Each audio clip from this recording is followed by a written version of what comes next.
The Justice Department is suing the state of Alabama over a controversial new immigration law that allows police to detain someone during a traffic stop if they believe that person is here illegally. This new law is the latest effort across a number of states trying to crack down on illegal immigration. Swain is a law and political science professor at Vanderbilt University, and Justin Leto is a trial attorney. We thank you both for joining us. Thank you for having us. Justin, what's wrong with states stepping in when they feel like the Fed isn't doing its job? I mean, you got to be intellectually honest here. The states here know that the federal government has the power to police immigration, and they know that this law has no chance of standing up under federal scrutiny.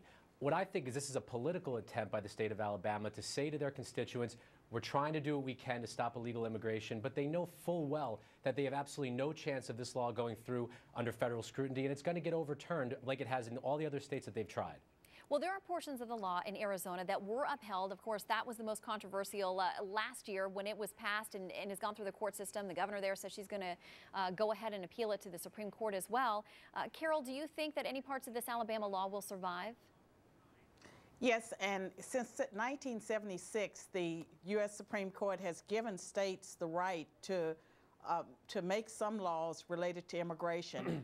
And the states are within their rights under federalism to pass laws that would enhance the ability of the federal government to do its job, especially when we have a situation where the government isn't doing its job. And Justin, just to go over a little bit of the law, and then you can point out for us what you think is the most egregious. I mean, it does have penalties for businesses that would hire people who are here illegally, knowingly hire them.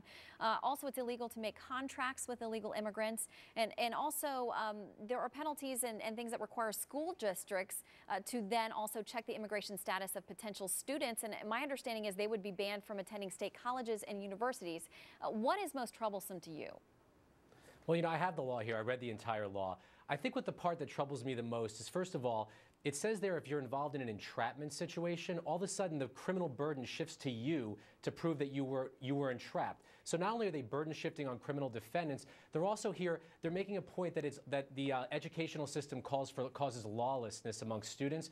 What's going to cause the lawlessness is failing to give people an education. If you're restricting people from getting an education, or you're using their children to identify illegal immigrants, these people are simply going to keep their kids home from school. The kids are not going to be educated, and what you're going to have then is a real crime problem. I don't disagree that there are parts of the law where the states will acquiesce to the federal government and try to work with the federal government, but overall what you have here is a law that's enacted to overtake a federal mandate. The federal courts are the ones who are supposed to do this. The legislatures are supposed to do this in the federal government, and if people are dissatisfied, they should write to their congressman. It is not the job of the Alabama legislature. Congress has not been willing to address this issue. The American people are suffering, and one reason we have the debt crisis and so much growth in entitlement programs is because we have so many people who are here undocumented. Over 58% of the undocumented population are from Mexico. They are poor. They're using services. 58% according to the Pew Hispanic Center. If the people are dissatisfied with how it's being handled by the federal government, that is for them to complain to their federal legislature. That's why you're able to call your congressman. What you have here is Alabama's trying to do something that they can't do, and they know it. Carol, but Alabama's legislature knows this is frivolous. They know what it's going to do. It's going to tie up the federal docket. It's going to be in court. Taxpayers are going to have to pay for this lawsuit, and they know before they even go in that it's not legal. They know they're not allowed to do it. So it's the job of the people to complain to the federal government. And I'm not disagreeing that the federal government is not doing what they should do, but it is not the place of the states to try to preempt federal law when they know for sure that they're not permitted to do so. Okay, and just so we can understand and hear both of you, Justin, if I'll have you hold on a minute, Carol, I'll let you respond. Well, there is the Arizona case will be most likely heard by the U.S. Supreme Court. And this issue of preemption, it's not clear that states acting in the way Arizona has acted and Alabama and other states that have passed legislation that it is preempting federal law. In a situation where institutions have failed, we have a president that is pandering to groups like the Hispanic population.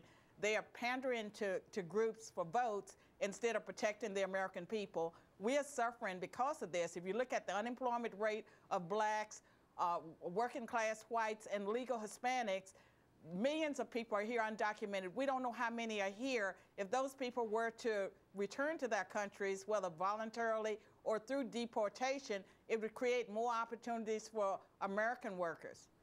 All right, Carol Swain, But if Justin Leto, we thank you both for weighing in on two sides of a very controversial topic. We hope you'll come back. Thanks both. Thank you.